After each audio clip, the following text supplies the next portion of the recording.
Welcome to Salsido Paranormal.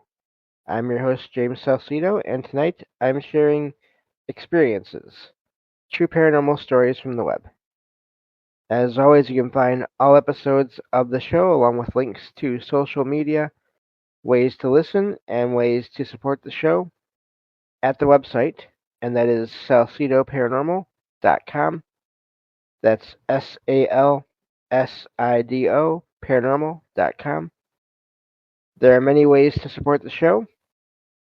You can always share the show with others, uh, rate and review the show on your favorite podcast platform, and also you can check out the Patreon feed and get all the extra content there for as little as $1 a month. And you can check out the merchandise store and get all kinds of shirts and some other items with designs made by friends of the show. Please also check out links in every episode description for friends of the show. That would be Jen, the Arcane Observer, who has her own channel and is the co-host of this show on Saturdays when she can make it, and Michael Strange, host of Troubled Minds Radio and the Troubled Minds, if I could talk, radio network, KUAP Digital Broadcasting, where you can hear all kinds of amazing shows online 24/7 for free. And I think that takes care of everything. So I think we can just get going here. Thank you all for being here and listening in, whether you're here for the live stream or you listen on the podcast feed or YouTube. And yeah, it's good to be getting back to these shows. And always glad to do this when I can. Let me get to the document here. And just a reminder for anyone that listens out there, if you have had your own experience or experiences, and you'd like to have them shared on the show, you can always either type them up and send them to me through email, which would be salsidoparanormal@gmail.com, or through Discord. And I can share them on the show. I can just read them out loud if they fit with the show, or if you want to join me on the show to share your experiences and talk about them, um, to sort of give thoughts and answer questions and all of that, more interactive way to do that. You can also join me on the show, and I've done that several times. Not so much recently, but I had several friends on the show, uh, mostly in the last couple of years, to talk about their experiences. So always happy to do that, and we can always arrange for whatever time and day is needed to do that if my usual recording times do not work for you. So and yeah, so let me see here. Let me get to the file here, um, and we'll go from there. This first one,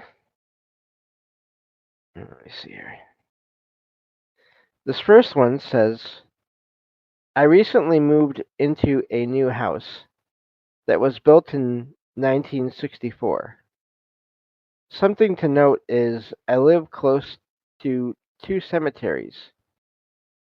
I noticed my house felt haunted as soon as I was walking through it, looking around. I never felt this way about any house I've lived in. About 1 month ago, I was in bed, about to fall asleep, and I heard, before I did, sorry, I heard someone say my name and say something, but I forget what they said exactly. It scared me so bad. It was like a low whisper, and it sounded like a female. I kind of blew it off because I was tired and was trying to sleep. So I tried to fall asleep again, and a few minutes later, I heard a little girl laugh. And a few seconds later, she said, Can you hear me? When I tell you I was so scared, I didn't. I guess I just mean I tell you I was so scared. Um, I didn't say anything back, and ignored it. Also, something to add, I hear a creaking noise coming from my ceiling in my closet every night, only during the night, never in the daytime. It sounds like someone is walking around and clicking something, and that's where that one ends. So there's a couple things that I can think of that might explain these things in a non-paranormal sort of a way. Of course, when you're falling asleep or when you're getting close to that, I've heard that you can hear things that aren't necessarily there. Your mind can sort of make you think that you're hearing things, and or you can be somewhat almost in a dream state while you're falling asleep or waking up, somewhat an altered state of consciousness, basically. Um, so, but then on the other hand, that's what's so hard about all this is for a lot of these things, there are logical explanations for them. But then there are also paranormal situations where, uh, like in this example, it is said that and thought that souls or spirits, uh, it's easier for them to communicate with us when we are asleep. And I do think there may be something to that. So I can't write off what this person says automatically just because of the possibility that it was not paranormal. I just have to. I always like to point these things out when if I'm aware of them, then I like to point them out as these are the possibilities. The creaking in the closet on the ceiling. Um, it is odd. I would think if it was animals, then you would hear them at different times. Uh, the clicking is weird. I don't know what to make of that.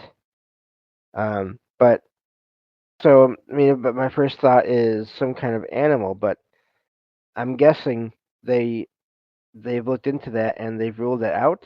I don't know. Or the other possibility is something paranormal as well. It's not so easy just to write all this off or to just automatically jump to it all being paranormal.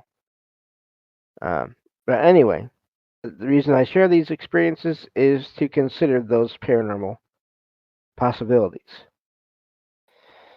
So yeah, I'm not sure what to make of that. It's always fascinating when I hear about and it doesn't happen all the time, but in rare cases where people hear voices and feel presences, and they hear a voice say, "Can you hear me?"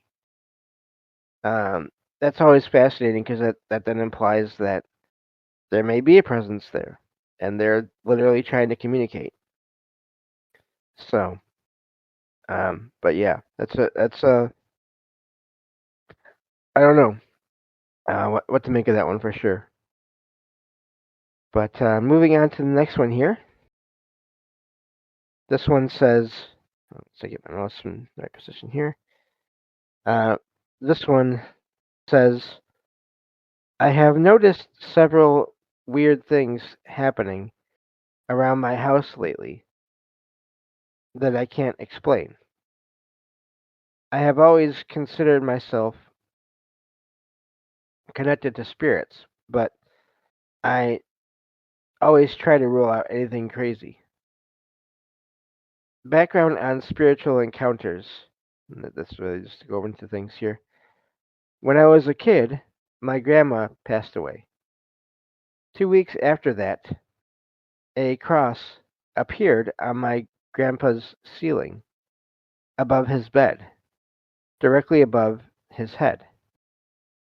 It was a perfect 12 inches long and 6 inches wide and had pointed tips. It was the color of water damage. My grandpa said he just woke up one morning and it was there. He never painted over it, and we left it there until we sold his house 12 years later. I also have dreams every now and then maybe a couple of times a year, where different relatives visit me. The most frequent visitor is my grandma.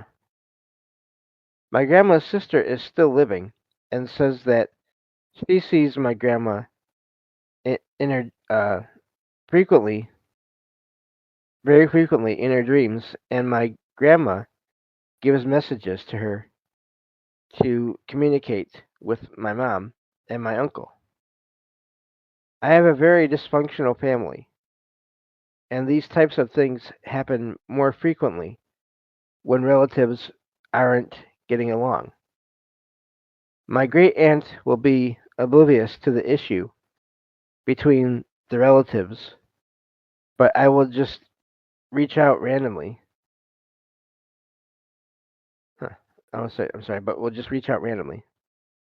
Her husband, my great uncle, has told my mom at different times that she reached out because she heard from my grandma. So recently, I am in a tiff with my dad, and we aren't speaking. I work from home and have noticed footsteps randomly in my upstairs hallway when no one else is home. 3 times over the last 2 weeks, my 3-year-old son has told me that someone was standing behind me in our home. Excuse me. But I turn around and no one is there. Now, last night at 3:15 a.m., I woke up and randomly smelled a perfume smell that is familiar, my grandmother's perfume. I went back to sleep and it was gone when I woke up around 7. I have tried explaining this stuff to people before, but it always gets brushed off. Am I completely crazy or is this stuff real? And that's where that one ends. I'd say there's a lot there to indicate it's somewhat real. Um, the communication through dreams is always fascinating. I had that experience myself. I haven't had it to where, luckily, to where any of my relatives that have passed on have had to sort of give me messages to give to anyone else to sort of make things go more smoothly. Um, but I have had, I've talked about this before, several visits from my grandma on my dad's side over the years, and it's always amazing when it happens because these experience sort of like the out of body experiences. I've gotten to the point now where I can usually feel the difference between these sort of either visitations and or out of body experiences and just regular dreams. It just feels more real. It just feels more um just I don't know. It's just there's nothing else I can say beyond that. Um, and there's in the visitations that I can emotions almost sometimes. Um, at least a couple of times from my grandma. Just a warm, comforting presence, and I don't get that in regular dreams. So yeah, I don't know. It sounds like possibly that family has some. There may be some sensitivity that may run through parts of the family, but then of course not to everyone.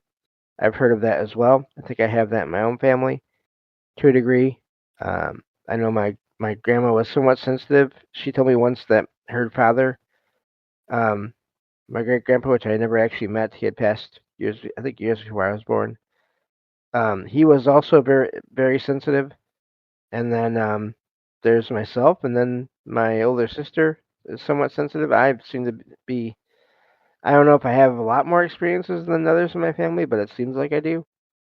Unless there's a lot more that I haven't heard about, just because of everyone being busy. But anyway, um, yeah, I think this kind of sensitivity can run in families, and it's always tricky too because I do think there are people that are sensitive to these things, families and all that. But I also think that people who maybe aren't so sensitive can still come across places where there's just so much energy and or presence that even someone who's not super sensitive and can have experiences in sort of, I don't want to say the right circumstances, but in if all the variables line up just right. So so yeah, I think both those things are possible. Moving on to the next one here.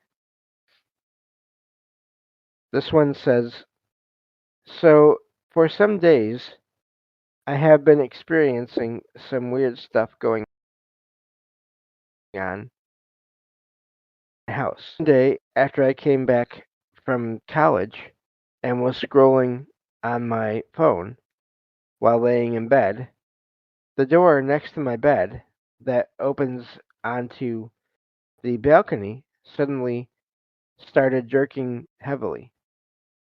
I thought that it might be a wind, and uh, and so I ignored it. But after 5 minutes or so, I was concerned it might be a storm, so I opened the door and looked outside. There was no wind and no storm. This really creeped me out. From then on, I have often heard my name called out, even though I live alone, and there's no one by my name in my location. I don't know if it's my imagination, but when I hear it in company, no one else can hear it or can hear that sound. Also, my air conditioner keeps freaking out. It turns on by itself without even touching the remote sometimes. So I called a mechanic and got it fixed, but the same problem occurs to me again and again. Are these signs of a spirit or just a coincidence or my imagination? Please tell me. It feels unsafe for me to stay in my house. And that's where that one ends. I don't think it's necessarily unsafe unless you're getting negative feelings from the experience, a sense of a negative presence. The the door and the voice. The door could be paranormal.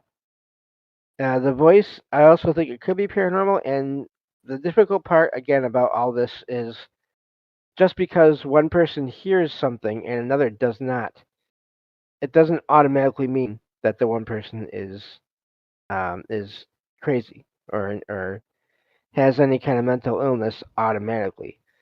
There are plenty of cases of people in either the same building or even sometimes the same room who hear or see things that the others don't hear or see.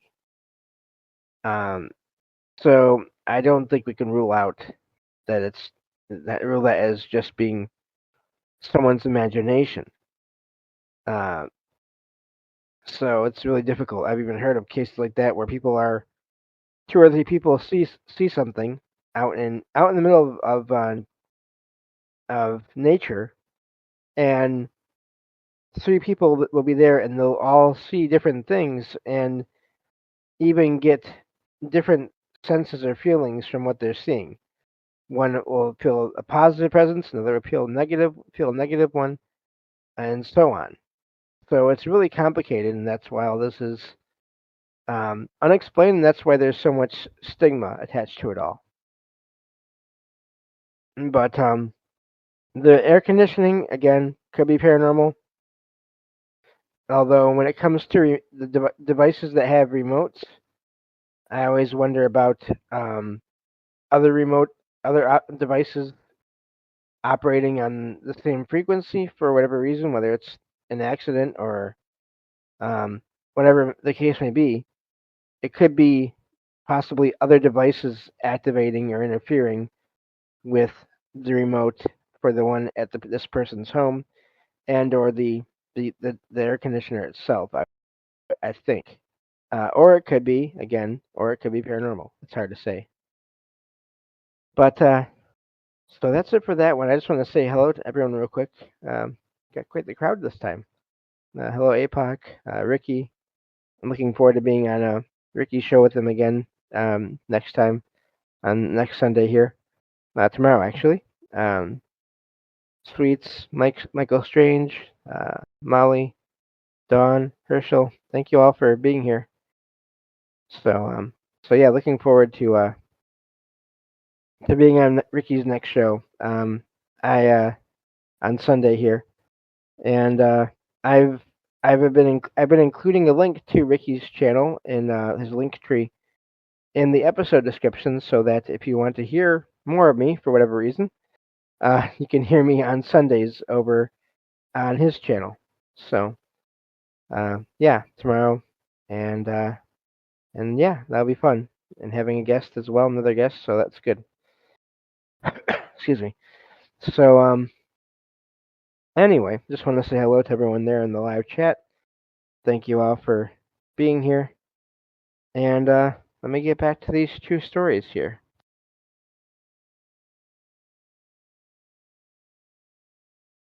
So this next one says, I don't believe in paranormal things, or at least I didn't. I sleep with the door slightly ajar because the house gets very hot at night. I've been doing this for years and nothing strange ever happened until a few months ago. One morning I woke up for no reason. I checked my phone. It was 4:40 a.m. I usually get up about around that time. The house was quiet, like when everyone is already asleep. I noticed that the door, which I always leave the same way, was more open than usual. I thought someone had gotten up to go to the bathroom. Then I heard breathing. Not loud, not fast. It was slow, as if someone were standing still in the hallway. They weren't coming closer. They weren't going further away. I stayed motionless, listening, waiting for someone to speak. No one did. The breathing lasted several seconds and then stopped. There were no footsteps, no doors. I guess they mean no doors moving. Nothing. The next day, I asked around the house if anyone had gotten up at that hour. Everyone said no. Since then, I've started closing the door completely. The problem is, some nights I wake up at the same time and the door is ajar again. I haven't heard the breathing since, but every time it happens, I have a very clear feeling that someone was there and left before I could see them. So that one is odd. The breathing and all that. The way the door was moved at one time, that that to me rules out any kind of just the person possibly being still half asleep and maybe just imagining it. Although I don't like to go with that all the time as much as it gets used to explain things away. I don't think it happens all the time. Um, but so I'm not sure what to make of that. But the door being moved repeatedly, apparently, is an important note there, I think. And yeah, I'm not sure what to make of that. The timing is, I don't know if it's really that weird or not because they said they already woke up around that time.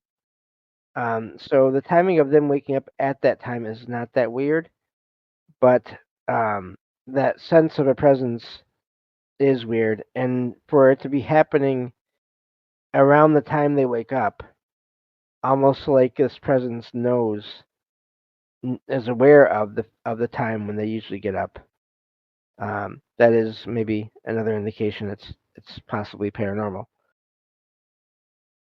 So yeah, looking at the chat here, Dawn says I've been enjoying the Sunday shows. I have as well. It's been a lot of fun so far, and it's nice for me to be uh, sort of a guest because I can just sit back and keep my eyes covered and just talk, and I like that. Um, so I am grateful to Ricky for doing those shows, so I can still sort of be talking about these things and putting out those ideas. But it's easier on me, because Ricky does most of the work in that case. So I appreciate that. Um, so moving on to the next one here. This one says the dogs in the neighborhood were going crazy. Everything Everyone was barking and barking. I didn't want to get a call from the local dog cops, so I stepped outside and saw my dogs were staring up into the sky, barking. There were these huge yellow lights in the clouds.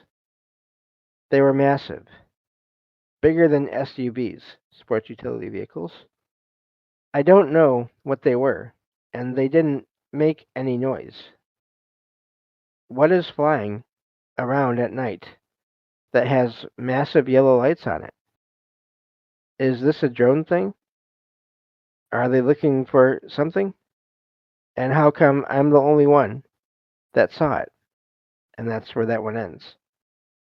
Um, could be again, you were meant to see it. This person was meant to see it. Could be um, a sensitivity thing, an energy thing. Again, all these things are possible. Uh, the dog's reacting. I wonder if it was giving off a sound that the person couldn't hear, but the dogs could.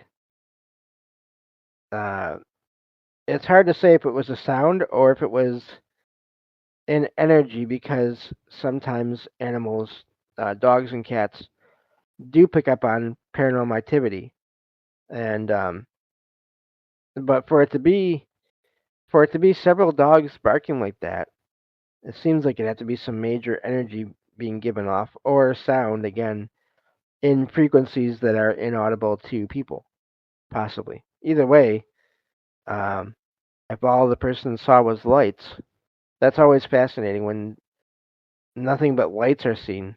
And again, you can't rule out drones at this point ever, but um, still, it's odd that there was again, it was just one person, and there are accounts of people who are even with other people at different times, whether it's at night or whatever, and they'll one person will be asleep, and almost like they can't be the person that's seeing whatever they're seeing, whether it's a UFO or lights or apparitions. When they try to wake up the person that's asleep, that person will not wake up, and the implication there is possibly that they're being kept asleep somehow, uh, in some cases. So I don't know if that's what's going on here.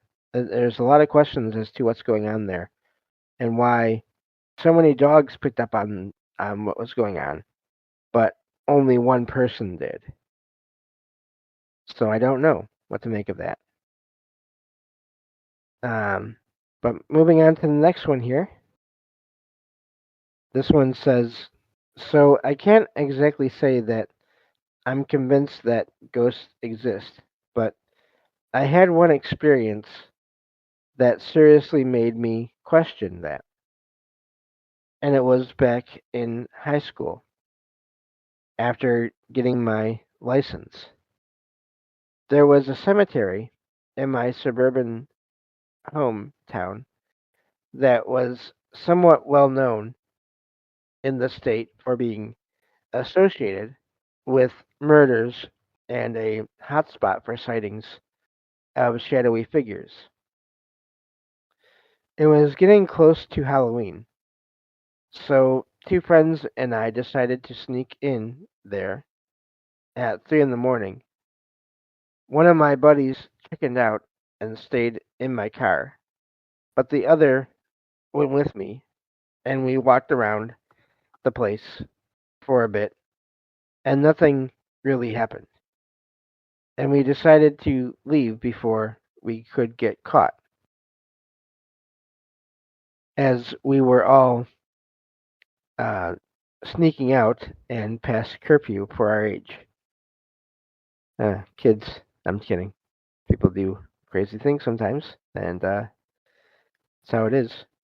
Uh, that being said, please don't trespass anyone on any kind of property for all kinds of reasons, legal, safety, all those things. Anyway, before we left, we wanted to get a picture of me in front of the largest gravestone in the area. Yes, this is pretty disrespectful. In my defense, I was dumb as heck. At least they kind of. Anyway, I positioned myself directly uh, in front of the gravestone, and my friend took a picture. At the same time as the flash went off, his phone began to shut down. I didn't really think much of it and went to hand my phone to him. As I was doing that, I noticed my phone was also in the process of shutting down. He swore that his phone uh, was charged, and I knew for a fact my phone was at 60%. We thought it was a little weird and decided to leave with at least something interesting happening. I I dropped off the last guy, and shortly after he entered his house, I saw the icon logo on my screen showing that my phone was turning on again without me touching it. A minute after it turned on, I heard three separate notifications from the messenger, each one like a second apart. The contact just read unknown, and the messages all read unknown message. I was pretty freaked out the entire ride home after that. The next day after that, I couldn't help but feel watched in my house.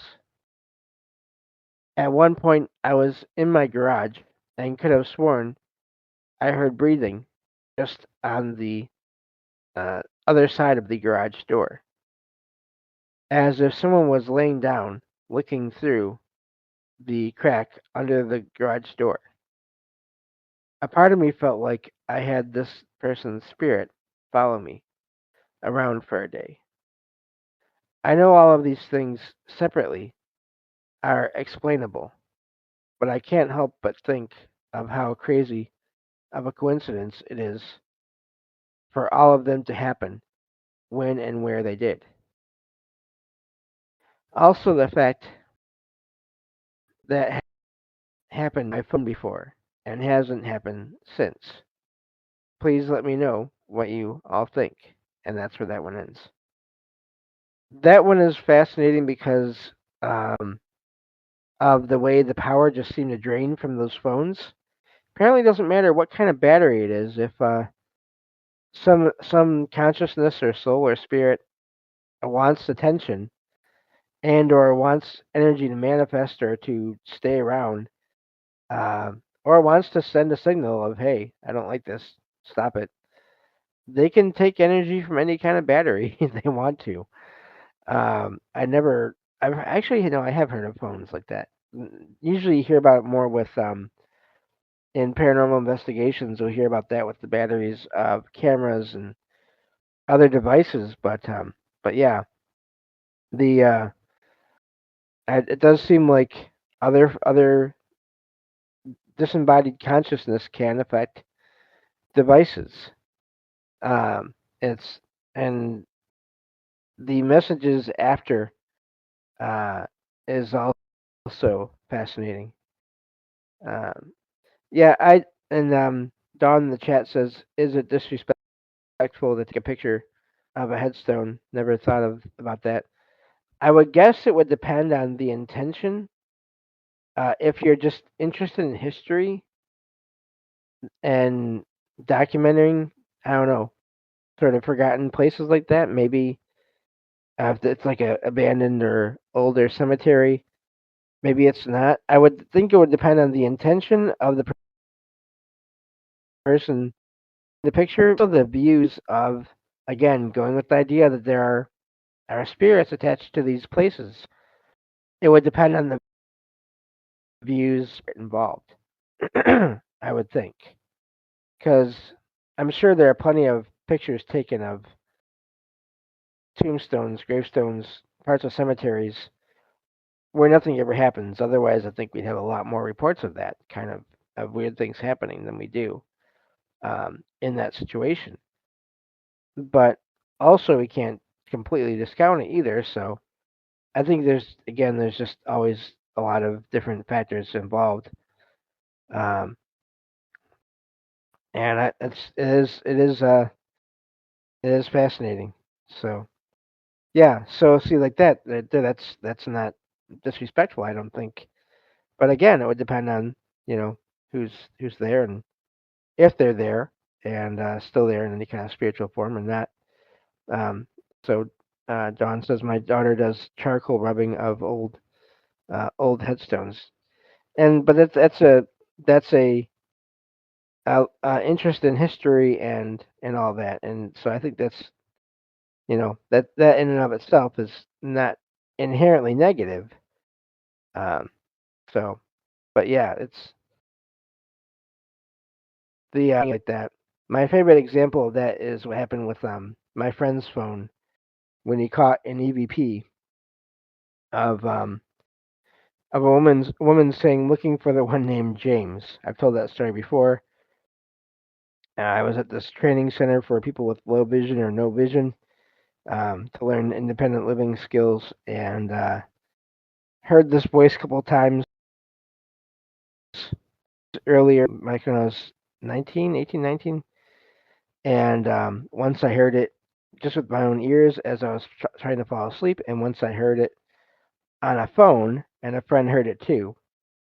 And then 10 years or more later, went back there again, and another friend caught this recording on their phone of the same woman's voice saying, looking for the one named James. And the part where this sort of ties in is, for one thing, he tried to play it for another friend before he brought it to me, before he brought his phone to me to play it for me,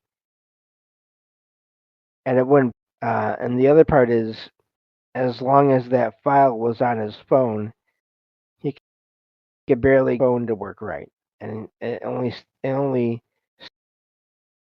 started working when he was able to delete the recording.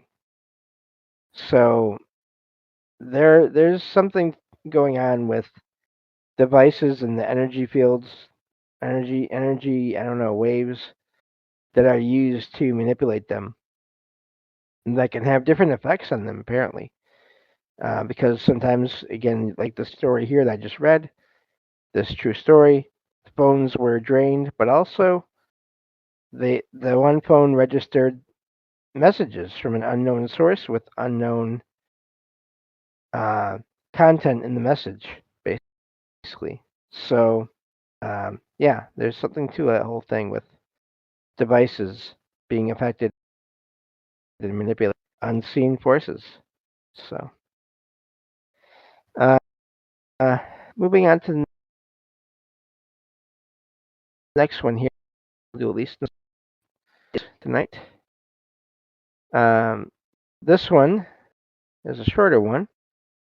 This one says, so I'm pretty much desensitized and unfazed by the paranormal activity I've seen, as well as others, in my house recently, because it happens so frequently and has gotten so intense that it's pretty much a just another day thing. Anyway, this one got me though. When I was walking out of uh, my room, sorry, my bathroom last night, and on into the hallway, which was dark but has a nightlight, uh, so you can still see any objects in the hall. I heard a uh, shushing type of noise, and when I looked over, I saw a black shape or figure that was what I thought was my cat, about a foot and a half away from me. She'll sneak up on me sometimes, so that wouldn't be out of character for her. But my first reflex and thought was out in the, but within maybe 3/4 of a second or 1 second, I guess I mean at most, it completely dissipated. It was not her at all. Scared the living heck out of me. I'm pretty sure it took like 3 years off of my life. I'm curious if any of you all have experienced anything similar. So that's the end of that one. I wonder if it was more like a cat hissing, that kind of sound. Um, it would go with sort of the cat apparition, but I don't know. Shadow figures can appear in all different sizes and shapes. So, and sometimes it's thought that they are just the spirits of animals, and they're just shadowy because there's not as much of them there or of their energy there. I don't know, or it's taking in more energy. Then there's also thoughts that from people out there that these are not anything human or anything natural in a way, and they can just take whatever form they want to. And as I always say, I think it's with all these things, it's always everything is it probably does so, but just determining what is really hard enough. I have one, and I won't go into full details here because it's in the show yet. I recently found an account of an apparition of a cat that didn't. It wasn't a shadow, but it changed into light, and almost like multiple colors of light. Um, and that to me is fascinating as well. So then the question is that was that the spirit? Was that? And of course, as usual, I don't know. Moving on to the next one here. This one says, let me see here. Okay. Looking at the chat here, and yeah, a lot of people here tonight. Thank you all for being here, and glad to have so many people here. But this next one says, let's see, once I find my spot, it says, I experienced a glitch in the Matrix yesterday when I was on the go on the train to Toronto. It was extremely early in the morning, and I had been up for some time, so I wasn't really tired at all. I was on my way to go to my mom's place of work. I was going to volunteer, and we live outside of Toronto, so we have to take the train there a lot. I usually just sit there and listen to music and relax, but today, when I looked out the window, as the train passed by a private elementary school, and as my eyes caught onto it, I saw that everyone was standing in the backyard, uh, T posing. I guess I mean like with their arms stretched out. Uh, Not in a joking kids way.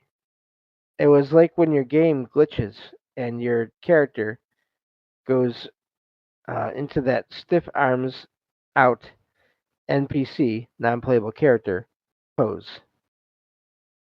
It completely caught me off guard, and I sat up to make sure I saw it correctly. And as the train went by, they didn't move a muscle. It doesn't snow much in Toronto, and the school happened to be just a little bit outside of Toronto. There was no snow at all, but every kid there was wearing snow pants and a huge warm coat. There were also two adults there in the same pose. Nobody moved an inch the entire time the train passed by. They were like mannequins. I know this isn't very paranormal, but it could be. I really think it's more of a glitch in the Matrix. But I made an account today, or this account today, just to come tell people, and I can't post in that forum yet. Right after I saw this, I saw two birds flying in the sky, and one of them was frozen completely, while the other flew around it. They were pigeons, I'm pretty sure. And after a few seconds, the birds started moving again.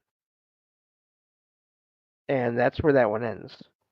That one is fascinating because you could say maybe uh, that the people were doing some kind of game with the children, uh, and but also then how do you explain the bird that was apparently frozen? Uh, yeah, looking at the chat here, in the response to Dawn asking about is taking pictures of graves disrespectful?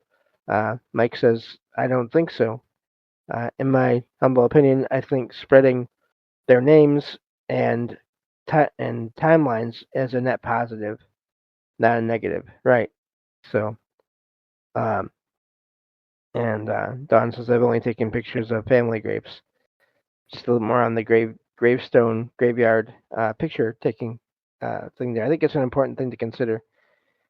But these kinds of situations where time appears frozen in isolated spots to me are always fascinating. Is that what it is? Is that what again, this idea of a glitch in the matrix is somehow? I'd be curious if, I mean, what the people that appeared to be frozen for a brief time, what they experienced, if they felt anything weird, if they went into some kind of a trance or altered state for a time and came out of it. I don't know. The other thing, like I said, even if you want to say, well, maybe the adults were there, they were the teachers and they were playing some kind of a game with the children or doing some kind of different lesson. I don't know, physical activity, who knows? Even if that is all perfectly explainable, there's still the one bird. So two birds up in the sky, one bird completely in the air, not moving its wings, not going forward, backward, or up or down, and the other bird flying around it. And I mean, I do wonder if the other bird, again, not trying to anthropomorphize the bird to be human, but if the other bird was trying to figure out what is going on with this other bird, um, and then the other bird started moving again. So it really is odd when we find these, and this is not the first one by any means I've found like this. It is odd because how do we explain that? Um, it's yeah, wind currents can be weird. Yeah, okay. Uh, yeah, I don't know, but yeah, it's so that's but even but whenever I find these accounts of time appearing to stand still or anything like that, I always wonder: does that support the whole idea of reality being a simulation, or is there something else involved just with time itself in weird ways? I don't think that time has to be acting weird or appear to act weird to us to necessarily that necessarily means that's automatically an indication of reality being a simulation. Uh, Again, I don't know anything for sure, but I don't think the two have to be. The one has to explain the other. Moving on to the next one here. This one says, my dad was born in the 60s, so the internet didn't exist back then. Well, maybe it did, but only for a handful of people, possibly. When he was about 8 or 10 years old, he was at a convent boarding school. He says he was about 8 or 10 years old. He was, I heard the part, never mind. He says some really strange things happened there. On several occasions, he saw the man in the hat, and that's a shadow man, hat man kind of figure. Um, One particular time, he was in a kind of a chapel they had inside, and there were those classic long wooden pews. Some adults were moving them to try and hold the door shut because there was a strong wind that kept blowing it open. Okay, that might sound normal up to this point, but those doors were really heavy. They usually took two people to open them. So the wind was, and even worse, when they put the pews back, the doors still managed to open. My dad turned around because he was startled by the noise, and he says there was a man in a black trench coat and a hat looking at him. I just want to know why this happened to him. He hasn't seen it since. He only saw it as a child. And at that time, I don't think there was any information about this phenomenon. And that's where that one ends. And that is fascinating because for anyone that maybe wants to take the opinion or the position that all these things that we talk about now are caused by the internet, by the spreading of information, by and that information, whether it's reportable experiences or fiction, um, like the writer says there, that's uh, that's pretty far back for that magazine articles, possibly. In the chat there, Don says, "Yeah, possibly. I don't know. That's a good point. I do wonder how many kind of articles like they said convent boarding school. I'm wondering. I feel like there wouldn't be too much of that allowed like that. I'm wrong. But either way, yeah, it is odd. It's also odd that he only saw it that one time. So I wonder again, was it something to do with the extreme weather that was going on? Was that giving more energy and providing more energy, and that's how somehow that's maybe somehow what that this was able to be to manifest and or be seen. Uh, all kinds of questions there. But yeah, I don't know. I know there were. I mean, there have been paranormal type publications over the years. Uh, Usually, from what I've read and heard, it was more, as far as magazines or articles go, it was more to do with UFOs, but and aliens and that kind of thing. But yeah, so I'm not sure. That's possible. Moving on to the next one here. The three left will do for tonight, I think. This one says, I don't know if there's an angel or a demon interfering with our apartment, but there's something going on. My fiance misplaced something and was tearing up the place looking for it. He was searching for it for a good 10 minutes and asked me to help him retrace his footsteps. Now, I was at my computer the entire time this was going on. We were talking about it, and suddenly I looked to the right of my mouse, and it was sitting right there on my desk. It's in the same spot where I always put my headset when I get up to go do something. So we definitely would have seen it if it had been there the, the whole time. It's like it just spawned in. I usually get a sort of intuitive feeling when the veil is thin, so to speak, but I didn't feel anything at all this time. If it wasn't supernatural, how did it neither of us see the item sitting right there for a solid 10 minutes? Excuse me, and that's where that one ends. I have heard of that.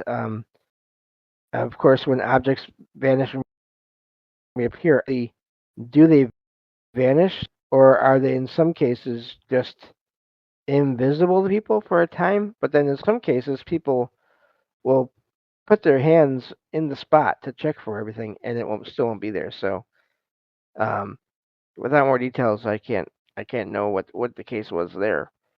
But it is odd when objects go missing and then they appear in places where it doesn't make sense for them to appear, especially um, especially when that kind of thing happens. Okay, so Dawn in the chat here says Lovecraft started publishing articles in 1906. So yeah, could be. I don't know. But yeah, so the objects vanishing and reappearing is always fascinating. Again, I've had experience that with it years ago where I could not find it. I knew right where I had set it. I set it on a chair that wasn't being used, and I went to get it, and it was not there. I felt around the entire chair for it, and it was not there.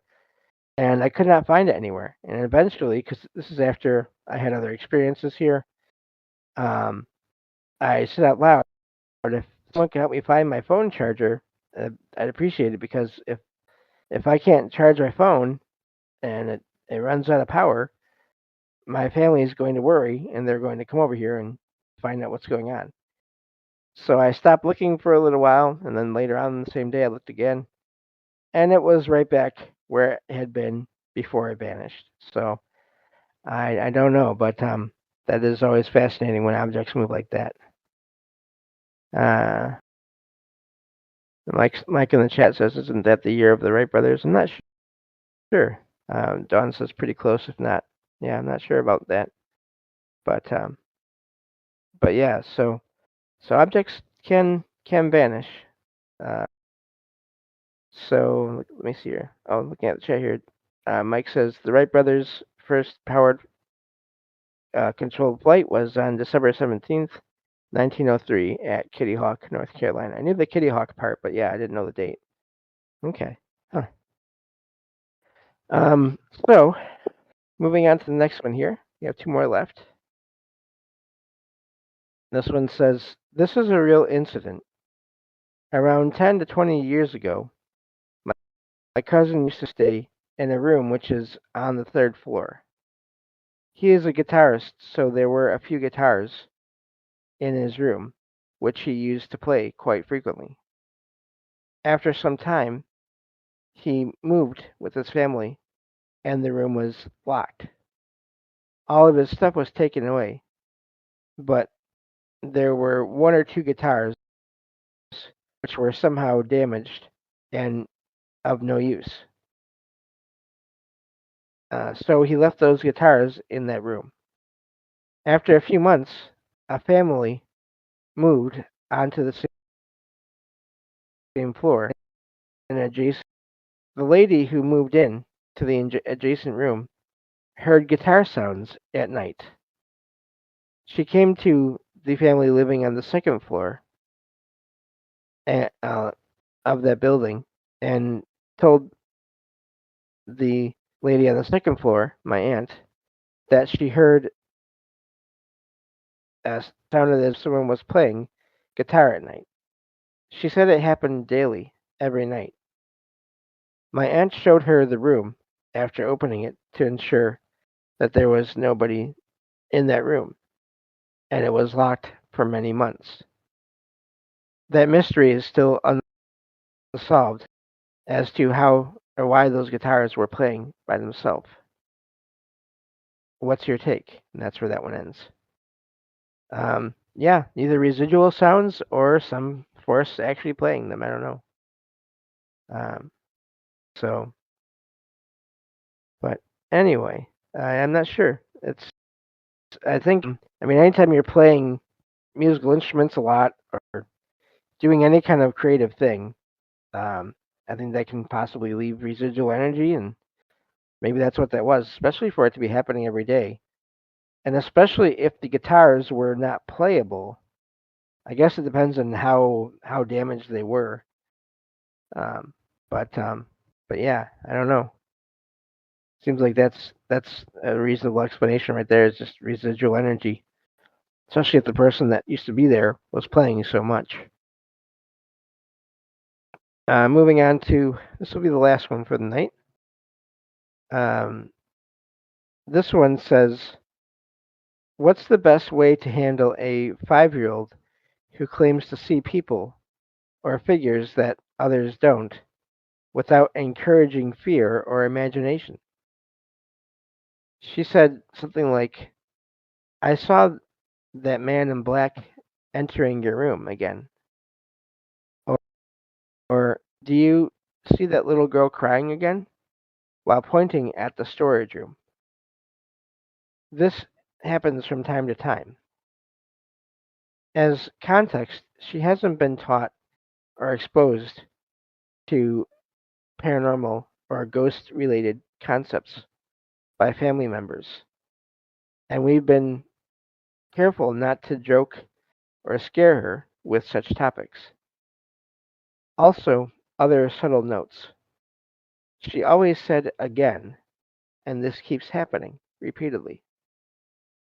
I'm not going to lie. I I here also sometimes am sometimes creeped out by the situation because we live in our parents' place, and I know this place is somewhat haunted. I want to hear your opinions, and that's where that one ends.